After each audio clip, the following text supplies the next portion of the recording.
it is you. You refused our help once. Now you return to us in even greater need.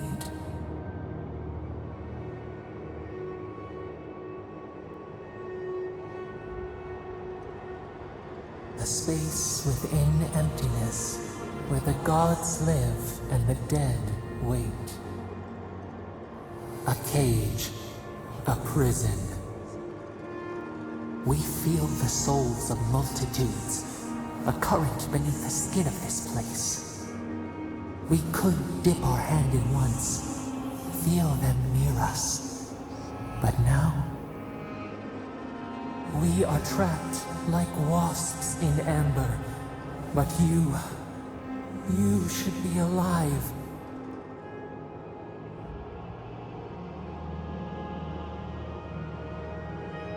Worse, you died. Someone cut short your span. An arrow broke the skin. It carried poison to your veins. A festering blot of corruption spread through the root and sap. It stilled your heart. It silenced the song in your mind.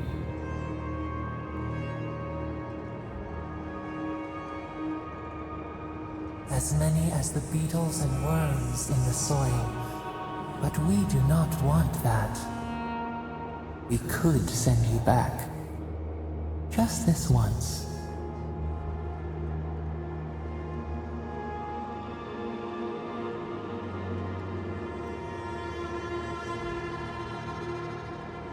We are bound.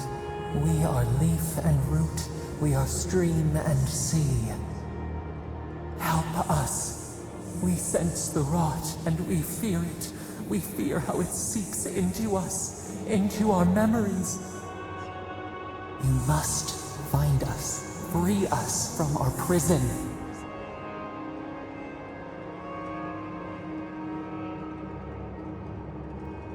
We will use our waning strength to free you. Then you must find us. Free us from our prison.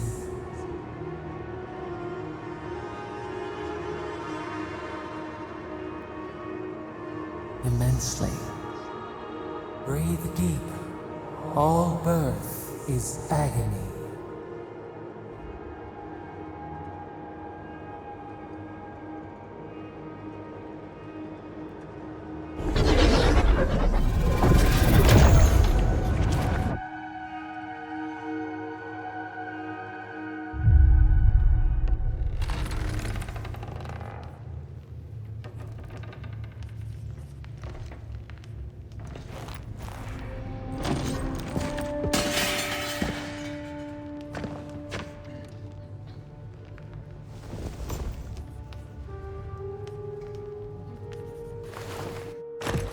You're awake?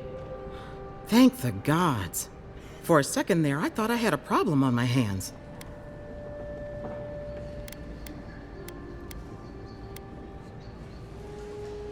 Liviana, the local Sawbones. I wish I could take credit for saving your life, but I believe I had very little to do with it. Glad to see you with us. I was sure you were already on your next trip around the wheel, but I brought you here just in case. If anyone can work a miracle, it's Liviana, though whatever restored you is beyond even her skill.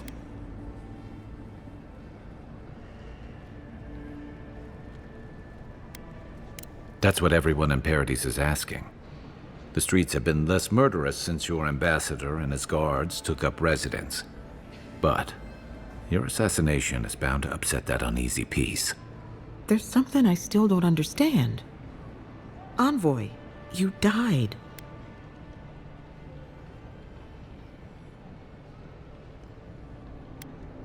Not sure. All I did was stitch you together. Your soul did the heavy lifting. The metaphysical heavy lifting, anyway. What does this mean for her? Should she expect anything else strange? Other than coming back from the dead, I mean. That depends on a few things. Visions and hallucinations? Likely. Manifestations of past lives? Uncommon, but possible.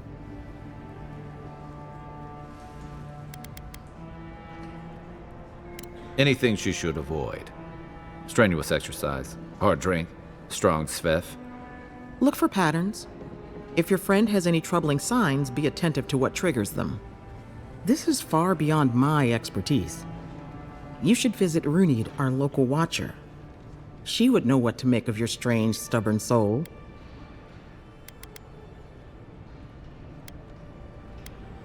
I don't blame you for your misgivings, but Runid is the real thing. Go and see for yourself. A watcher examines the soul down to its very core. I can't think of anyone more qualified for the job. Runid's shop is in the hills to the northeast. A bit of a walk. Just head out of the gate to the east of town and follow the path that curves to the north. It should be perched up in the hills. Oh, but avoid the watcher in Hightown. She's a known charlatan. I'll send word to the ambassador that you survived, but he'll no doubt want to talk to you.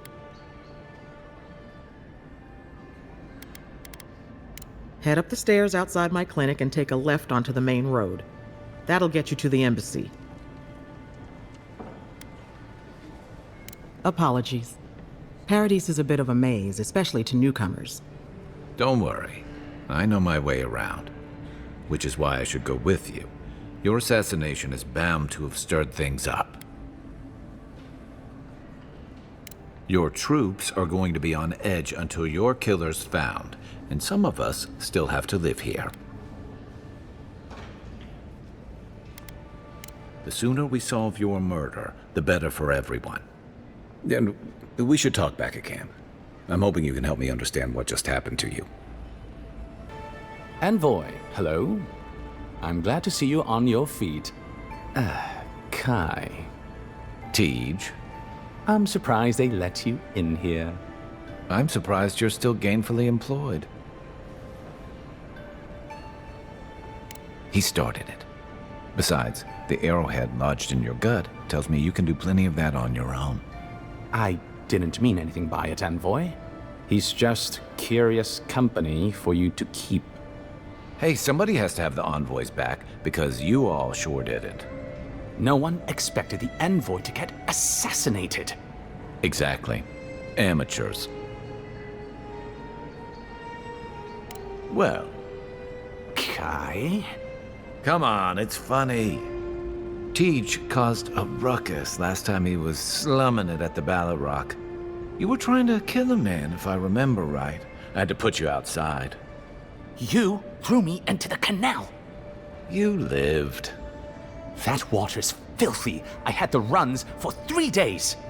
Gods, Tej. The envoy doesn't need to know that. The fellow cheated me. I couldn't let that slide. Or he'd think we were all marks. It was over a dice game, right? Tej here has a gambling problem. Great. Let's air all my troubles.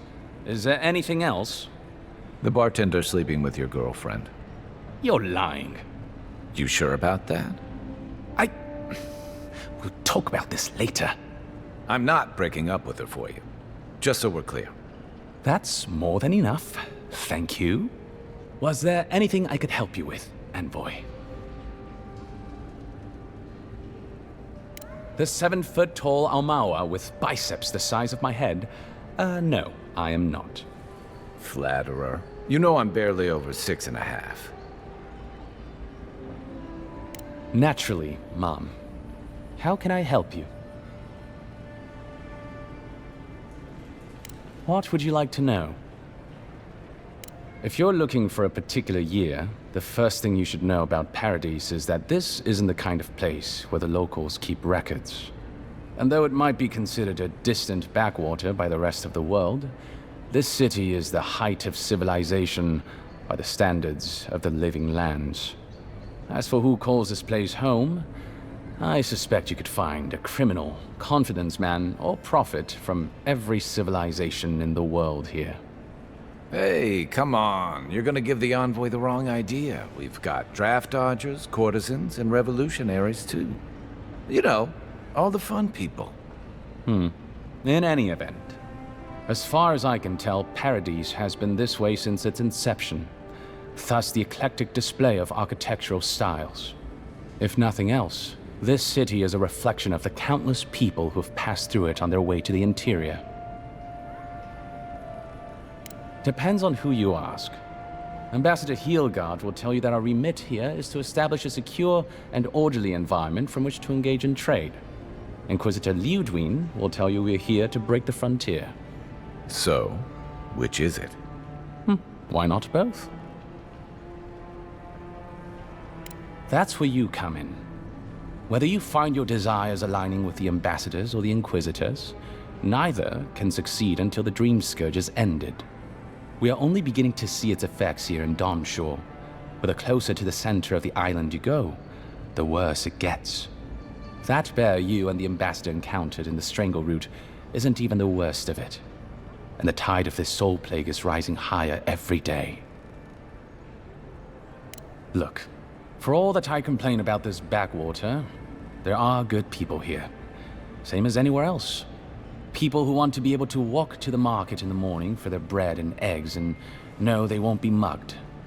People who like it when the mail comes on time, and their skates are made from real copper, and their neighborhood peeping Tom ends up in the stocks.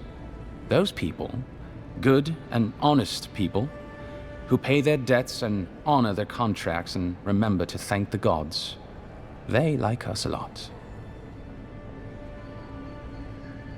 The Resistance, as such, are largely a group of misfits and criminals intent on undermining the rule of law. They take out loans with small Adiran banking houses and do not pay them, then assault the bankers who attempt to collect. They agree to contracts with families in Adir seeking homes, and when their ships arrive, promptly abandon them. When we levy a small tax to fund the repair of city roads, they set our counting house on fire. And when our fishermen return to port, they board their ships and sink them. That's certainly one way to characterize them. It's not exactly wrong, but it's not exactly right either. For decades, people like them ruled this city through fear. We imposed order, and now they oppose us. You, unfortunately, were caught in the crossfire. I'm an open book. There's a lot of ground to cover. Could you be more specific? Ah, the age-old question. Who's bigger?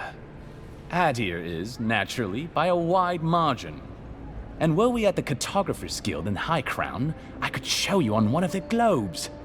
As it is, we must make do in the theater of our minds.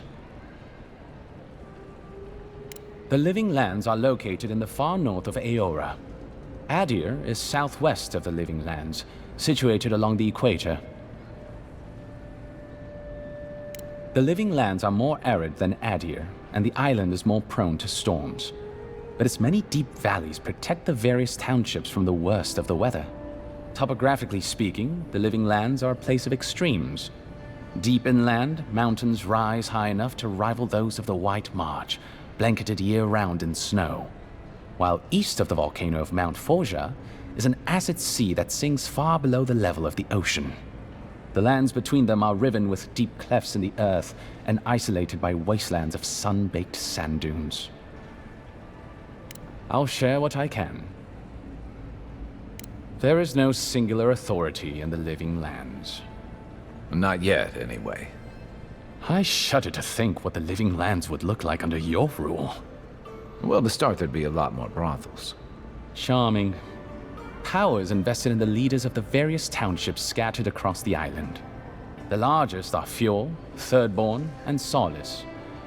None of which, I will note, are as safe and orderly as Paradise. Fjord Messeverno is located in a valley known locally as the Emerald Stair, named for the terraced rice paddies that cover its hillsides. It is our closest neighbor. The city, if you can call it that, was founded 50 years ago by animancers from the Valian Republics. Apparently, the laws governing animancy weren't lenient enough in the Republics. So the city's founders came to the Living Lands, where they could practice their discipline more freely. Currently, Fjord is governed by a man named Ignacy Vidaro. Rather inept to hear the ambassador talk about him. Fjord's farmers supply most of the grain and vegetables we eat here in Paradise. Or it did. Their shipments have been infrequent lately. Something about a blight in the fields. In any event, I believe that covers Fjord. The Valian Republics are a collection of city-states in the Eastern Reach, southeast of our former colony, the Deerwood. The Republics began life as colonies of the Grand Empire of Valia, hence the name. But as Grand Valia's economy collapsed, well, the colonies saw an opportunity to escape the influence of the Empire of Origin, and they seceded, much as the Deerwood did from Adir. Now a mature confederation in their own right, the Republics have recently indulged their own expansionist ambitions in the Deadfire Archipelago. Through their merchants in the Valian Trading Company, the Republics will sell you anything you could ever wish to buy. Up to and including people. We should count ourselves lucky to have had no interest in the living lands. In a struggle between our Emperor and the Republic's great dukes, well, I doubt we would come out on top. But if anyone asks, I was not the one who told you that. Everything you need to know about Thirdborn is in its name. It was founded by the Thirdborn children of Rawatai, Navy dropouts, smugglers, and hands for hire. Almawa and Orleans, mostly. Home, sweet home. You're free to go back any time you like. I like my current circumstances just fine, thanks. They are a people, in short, who couldn't cut it in the civilized world and had to make room on the margins. Unfortunately, they are currently besieged by the Dream Scourge. We have sent some troops to lend what help we can, and the mayor, Temerity, was appropriately grateful, but I don't know how long they'll hold out. Rawatai is one of the old empires, every bit as storied as Grand Valia or our native Adir. If Adir is to the southwest of the Living Lands, Rawatai is to the southeast. And unlike our home, their small continent is racked by terrible storms. This is due, or rather, was due, to the island's proximity to Andra's mortar, the unending super hurricane that once hid the ancient city of Ukaizo. Rawatai is largely peopled by Almawa, descended from those who fled the Deadfire Archipelago centuries ago, when Andra pulled the moon, Ioni Brather, into the sea. They are an aggressive, militant culture, and personally, I find their obsession with gunpowder rather quaint.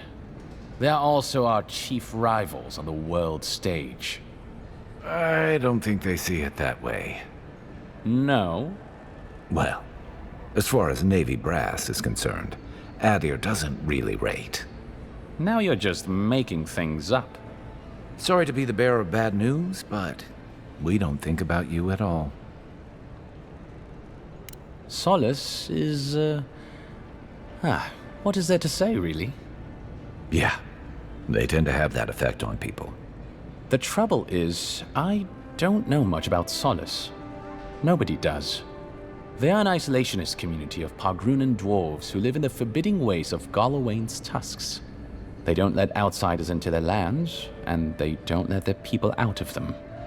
Some folks get out from time to time, but they can't ever go back. And the ones who survive aren't eager to talk about their experiences.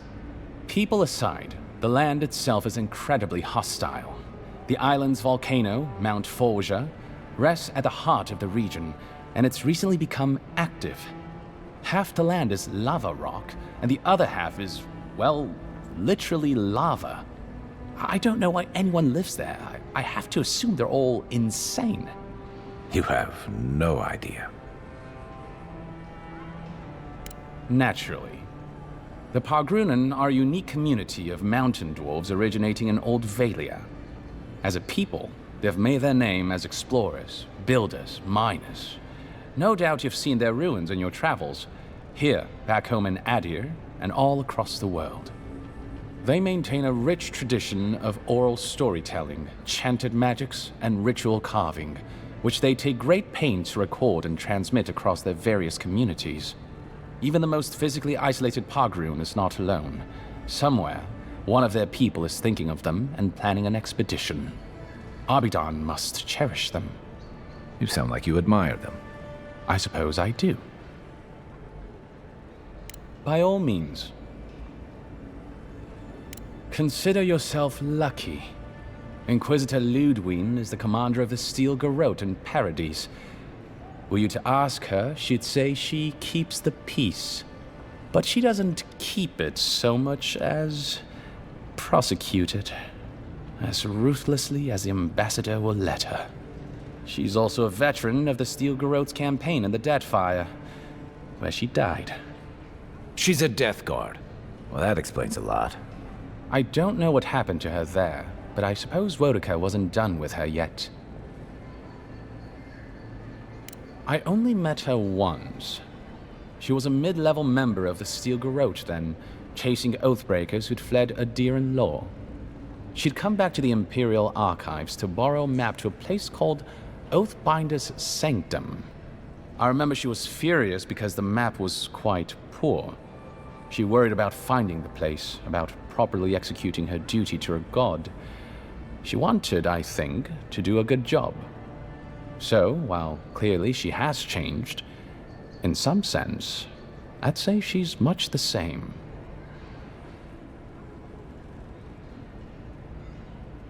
Death Guards are surpassingly rare. Some of the secretaries who traveled without dignitaries in the Deadfire spoke of one named Iser, a devotee of Berith, who guards the hanging sepulchres there. But I've heard of no others except those I've read about in the histories, or, as you say, in stories. They are people, most often paladins or priests, so devoted to a cause that they simply refuse to pass on to the wheel when they die. Their soul haunts their body. The passion required to sustain them devours their flesh, and they swiftly turn to bone. I've never read a history nor tale of a Death Guard that did not end with them going quite mad. When they lose their capacity to care for anything but their cause, they cannot love. And when they cannot love, they cannot be merciful. And so everything before them becomes only an obstacle. Think upon your promises and die. That's the litany of the Steel Garrote, usually said right before they kill you. They're an order of paladins born and bred in Adir, though clearly they've found plenty of work beyond our borders. Their remit is simple but comprehensive. They punish all who break their oaths. In practice, that has historically meant contracts. One lord or merchant will hire the Steel Garrote to bring a duplicitous rival to justice. Fun bunch. What are they doing in Paradise? Since the events in the Deadfire, their operations have expanded. The Steel Garrote has always been associated with Wodica. Now, they are explicitly her order. And they go wherever Wodica's priests, or Wodica herself, believes there is a need for them to go. The Living Lands are a dangerous, lawless frontier in sore need of order. Thus, they are here. Or so the Steel Garrote say. Do you think so? I've always found her inflexibility comforting. Wodica's edicts are clear. If you obey her laws, pursue justice, punish the guilty, and give fealty to the Emperor, then you have pleased her, and I aim to please. But Wodica does not trust. She demands that you declare yourself for her again and again. Her every request is a test, and her every test is an opportunity to disappoint her. I appreciate a god who makes you work for their grace. I don't want anything given to me for free. Of course. I trust whomever told you to consult a watcher also told you to avoid the one in the city. She is a liar and a thief. Oh, did you take your money? No. Anyway, watchers are individuals capable of perceiving souls. The soul may be in a living body, or it may simply be lingering, waiting to pass into the in-between. In either case, interacting with a soul allows a watcher to glimpse a person's past lives or their most deeply buried memories. Watchers are incredibly rare, and in Adir, highly controlled. Many people wish to know who they were in a previous life, and do not like what they learn.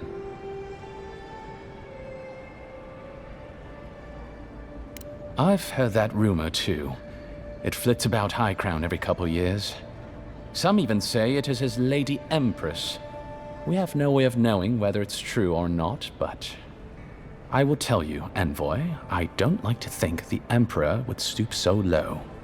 There's something I find undignified about it. The smart ones stay hidden. They do not announce their powers, perhaps not even to themselves. Even a careful watcher risks inadvertently revealing themselves by knowing something they shouldn't know. Of the ones that are public, little is concretely known. But we hear things. They make good judges in Wodaka's courts, so long as they're controlled. The lords, it's rumored, buy and sell them to collect blackmail on their enemies. But I suspect many watchers are imprisoned or executed, or simply kill themselves. A watcher doesn't need your cooperation or consent to read your soul. They could learn everything about you, terribly damaging things about your parentage, for example, or things you did in a past life, without you ever knowing. You see how this could threaten the established order, undermine our betters' right to rule. Yeah, but that's just one side to it. Imagine how a watcher feels, knowing what a threat they are to the status quo. I don't know about you, but I wouldn't be keen on kings and emperors wanting me dead. Sounds like a lot of hassle. Don't sell yourself short, Kai. I don't doubt you're an expert in people wanting you dead. You're not wrong. I rarely am, in any case. The Watcher is fundamentally a tragic figure. Of the few that survive our world, most are destined to go mad. Yes and no. So far as I understand it, a Watcher is born a Watcher. But it takes an event, often something shocking or traumatic, to bring a Watcher's powers to the fore. So you may be a Watcher, or I may be, or Kai, and we might not even know. Well, the Watcher of Cadnua is legendary. It was their castle Aethys destroyed when he began his campaign of terror in the Dead Fire. Oh, by the Queen, I hope I get to meet them someday. In terms of local interest, you'll have heard of Runid, of course. And there was Ida. You may not know about her. She was a Watcher from the Living Lands. I believe she was an Orlan. She must have died, 150 years ago. Slain by a great serpent, gods treat kindly with her soul. Doubtless there are others, but most don't meet a good end.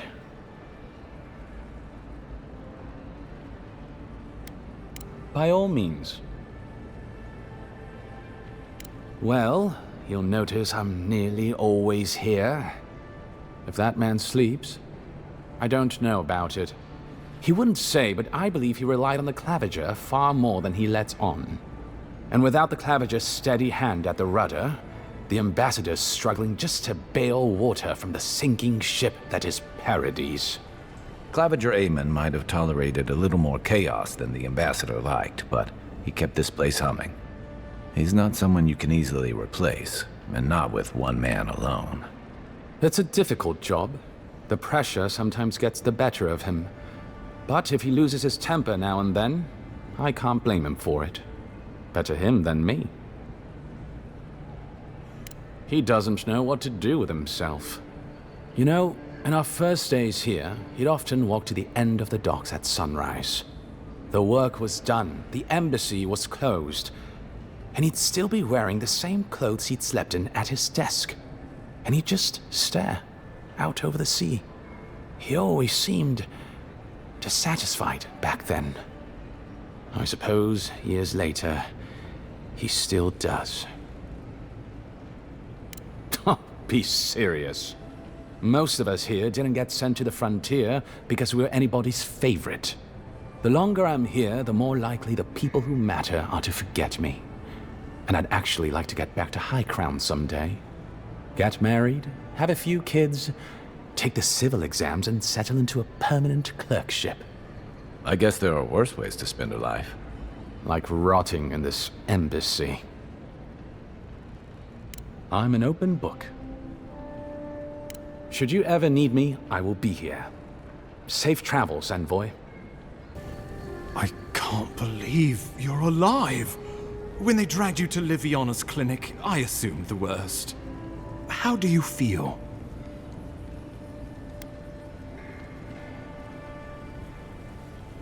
And yet you rallied your spirits and reported for duty. Your dedication is admirable. But we'll return to the topic of your untimely demise shortly. Our first order of business is your purpose here in the Living Lands. Captain Cynric said you have a missive for me from the Emperor. Executed faithfully, Envoy. Very good. I'm eager to see what our Emperor intends. Now, His Majesty names you a loyal servant of the Adiran Empire, and an extension of the throne's authority. Thank goodness. At least someone understands the gravity of our situation. With that, I have better news for him. You've seen how wild the Living Lands has become, both in nature and in politics. Sometimes I think the island has a mind of its own. No sooner had you arrived than you found yourself at the center of our troubles.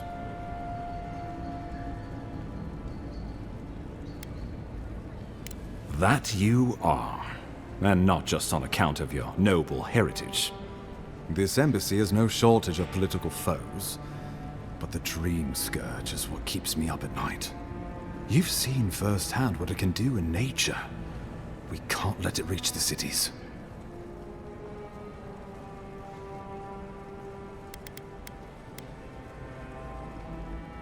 No doubt some superstitious peasant toiling in the fields. The Living Lands has plenty of both. Inquisitor Ludwig thinks the plague is a distraction. She's more concerned about these local rebels fighting against the Empire.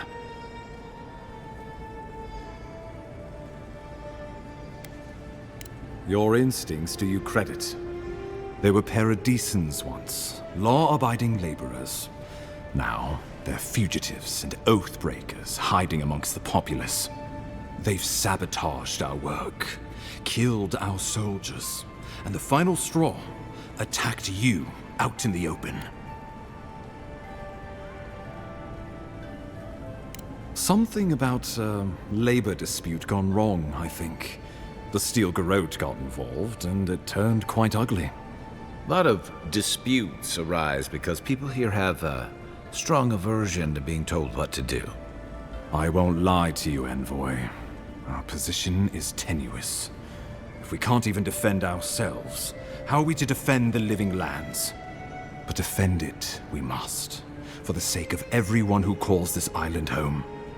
Inquisitor Ludwig demands that someone hang for the attempt on your life. These Paradisan rebels must face justice.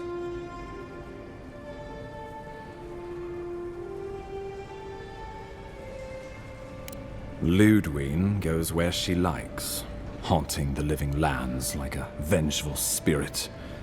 She'll reappear when she chooses, and not a moment sooner. Let's make sure to give her some good news for a change.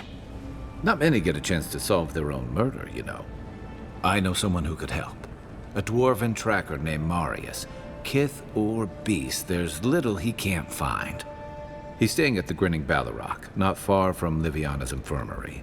We just take the main road east to the market, then head down the stairs and cross the canal. Rough part of town, even by the standards of Paradise.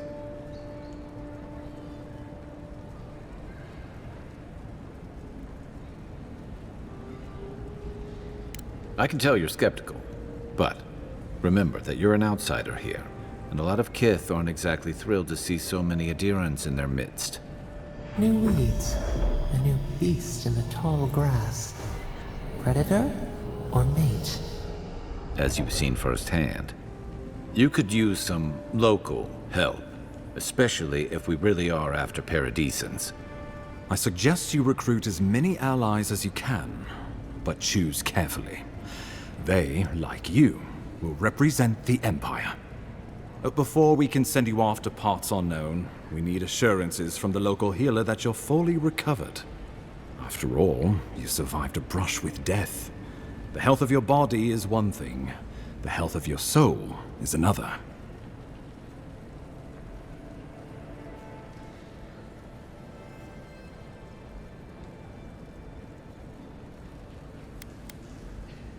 You haven't seen what's really outside of these walls. Trust me, that bear was the least of it. He's right about that much, Envoy. Remember, the assassin is out there. You have the element of surprise. I suggest you use it.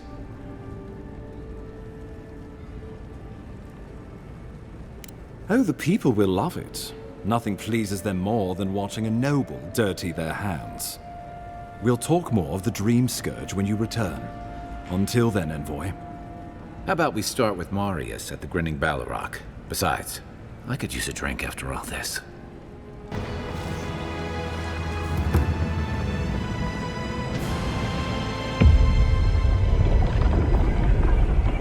We have been here before. Does the new earth settle beneath your feet? A crown of blossoms on your brow. You are chosen, the first of your kind. You will change this place forever. Now our memory is a wound reopened. For generations, the Akita wandered the land, seeds in the wind. A storm had tossed them to our shores. They were branches without roots. Then you, Kishimal, were born with our face. Our flowers bloomed in your hair. Your people saw a sign of greatness.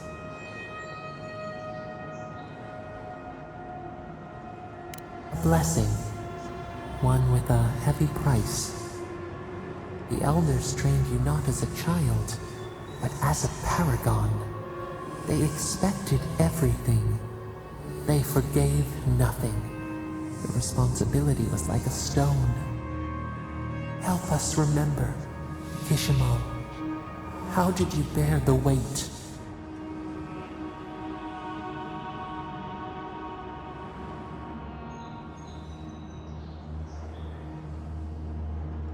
You faced your work with dignity. You had no other choice. While you feared failure, they rewarded you for your diligence. When you came of age, turmoil stirred. Lightning split the bark. Some tired of their exile.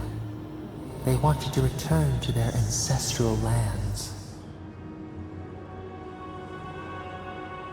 You both wanted the best for your people.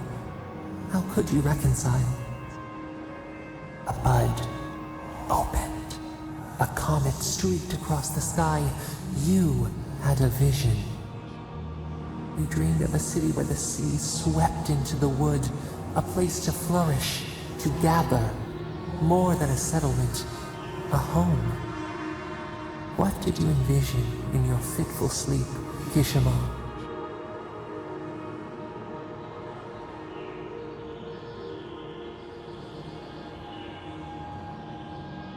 The Akita could not remain isolated if they were to thrive. They needed to open their arms to each other, and to outsiders as well. So the carpenters and masons set out, but we resisted them.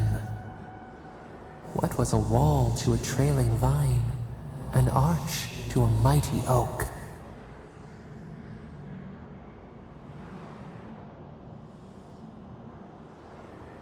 The Akita's fate hung by spider silk. You knew you must adapt. Months became years, and the people stood in awe of what they built. It eclipsed the lands of their ancestors. Its spires challenged the clouds. How did you feel as you gazed upon your masterwork?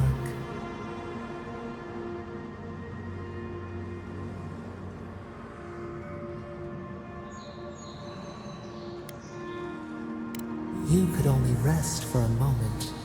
Your greatest trial awaited you.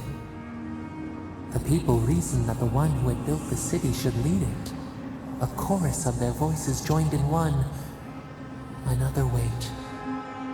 Some claimed that this was the destiny your birth foretold. Tell us, Kishimal, how did you lead?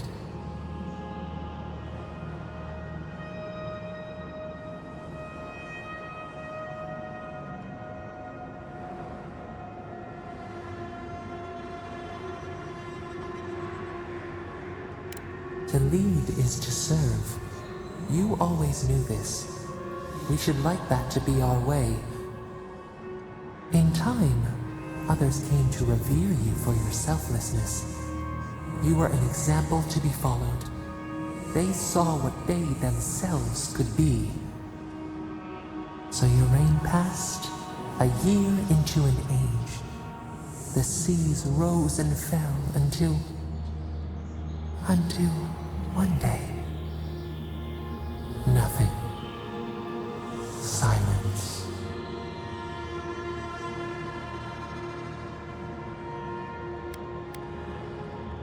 We see ash. Devastation. A lifetime reduced to dust. We can remember no more, no matter how far we reach back.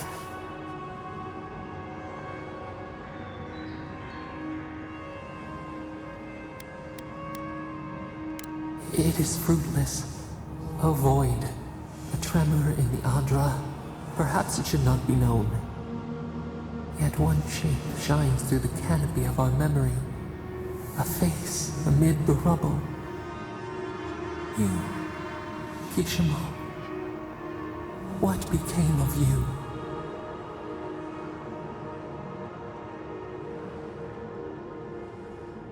They wept with joy as they extracted you. A long night lay before them, but the leader they loved remained. As the earth settled, we felt their hope in the darkness, and we learned. We twine together. We reach for the sky. We grow. We grow. We grow. If it is a watcher you seek, then a watcher you have found. She's accurate so far. Why have you come to me, godlike?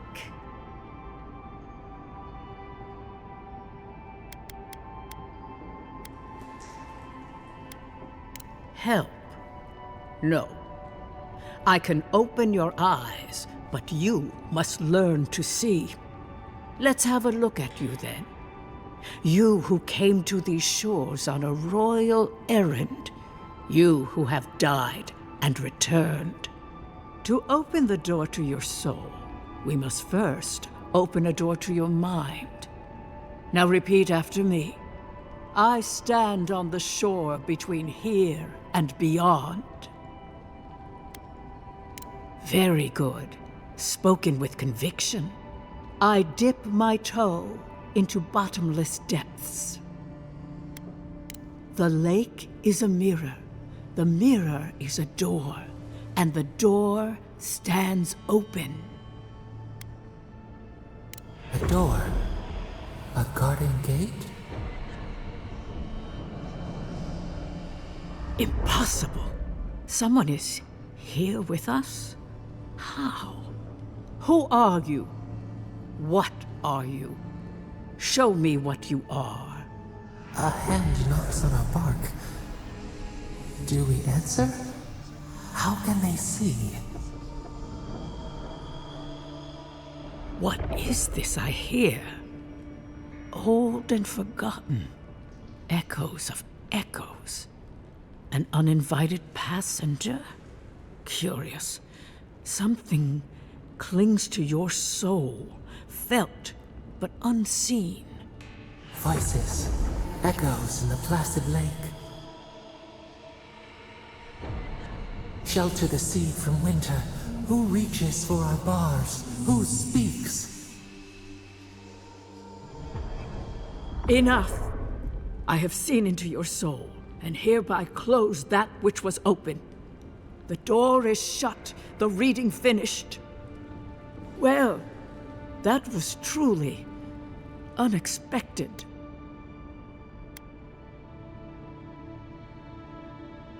I am pleased to report I made contact with your soul, and then with something I cannot name. First, the good news. Not only is your soul healthy, it is strong, powerful. Strange for one who so recently died.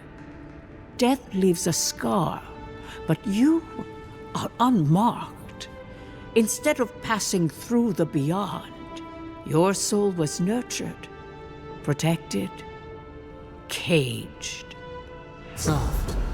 The shell cushions the egg. You only live because someone would not permit you to die. But I wonder, who? Of that, I am unsure. You might find that you suddenly have new abilities that manifest in battle, for instance. Or you may feel a spiritual connection to ancient places, like memories not your own. But that does not explain who pulled you from the grasp of death.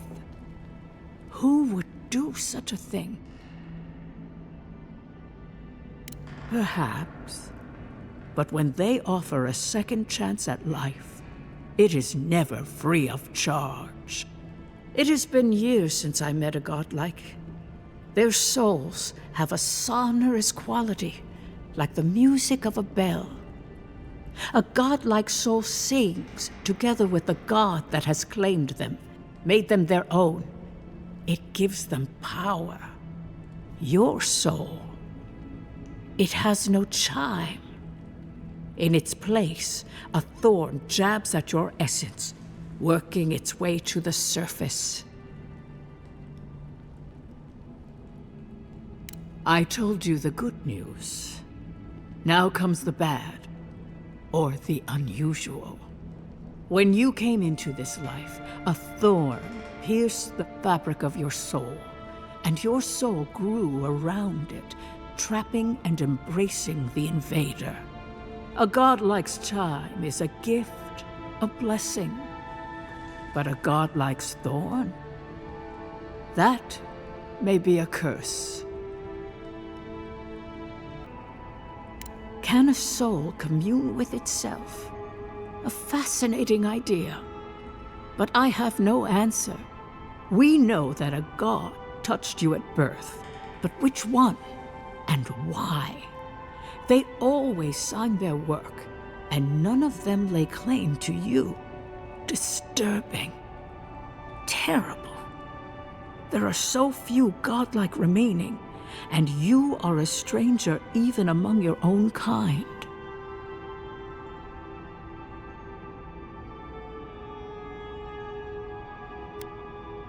Forward. Whatever you choose to believe in, be it fate, the gods, or your own nature, it will point you the way. I wish I could tell you that everything will work out in your favor. But the wheel turns by a merciless hand. One word of advice. When you find a pillar of Adra, commune with it. Adra has a strong link to the beyond. Adra holds the path between this life and the next, a conduit for souls all around Aora. Through Adra, a soul may find its way back to the wheel, to be born again. But the Adra here, in the living lands, is different, insular. It connects only to itself, twisting vines, essence warping into essence.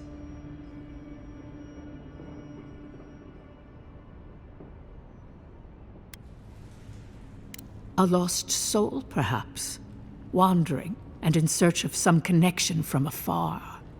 When you find Adra, commune with it. Take heed of its lesson. Adra may pave your road to the truth, or it may lead to a dead end. But the journey will teach you. That I promise. Before we close, have you any final questions?